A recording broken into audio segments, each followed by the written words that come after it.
আসসালামু আলাইকুম বন্ধুরা, কেমন আছেন? আমি ভালো আছি আলহামদুলিল্লাহ। এখন আমি বানাবো হলো চিতই পিঠা। একটু চাল ভিজাইছি, দিলাম সাথে আপনার দিলাম হলো একটু আপনার আতপ চাল আর হলো ভাতের চাল। এখন মিক্সার ব্লেন্ডারে তারপরে ব্লেন্ডার করে তারপর চিতই পিঠা বানাবো। আপনারা দেখতে থাকুন বন্ধুরা। 10 মিনিটের মতন এই চালটা একটু ভিজবে, কারণ যত ভাতের চাল তারপর আতপ চাল দিছি, পিঠাটা একদম সফট হবে, একদম নরম হবে পিঠাটা। তার জন্য আমি একটু 10 মিনিট ভিজুক, 10 মিনিট পরে আমি ফিরে আসছি।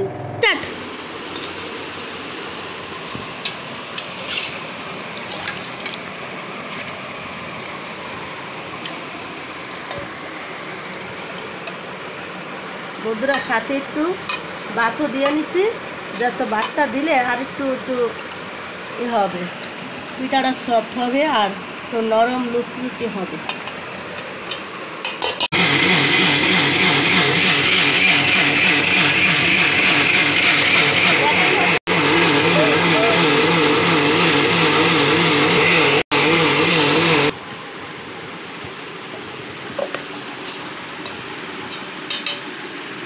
হয়ে গেছে আমার পিঠার খামির।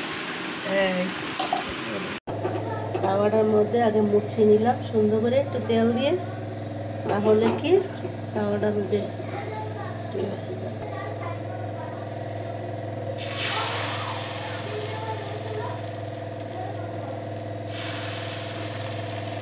কি করতেছো বাবা? দিন সোনা, এখন আমার পিঠা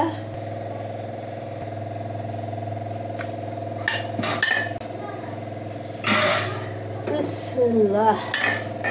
আলহামদুলিল্লাহ, অনেক সুন্দর হয়েছে।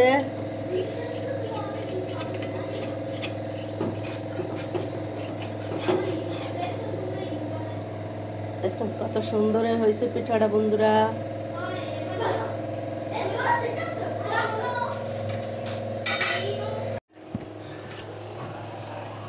এই মাংস দিয়ে পিঠা, এটা হলো আমার ফুলকো ফুলকো চিতই পিঠা।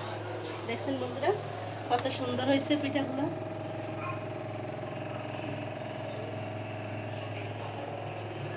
তাই এখন মাংস দিয়ে খাবে, তাই বানাইলাম। আমরা বাঙালি, মাছে ভাতে বাঙালি, আমরা একটা জিনিস মন চাইলে খেতে পারি। এলা যার সামর্থ্য যতটুকু হোক না কেন চেষ্টা করি খাওয়ার জন্য।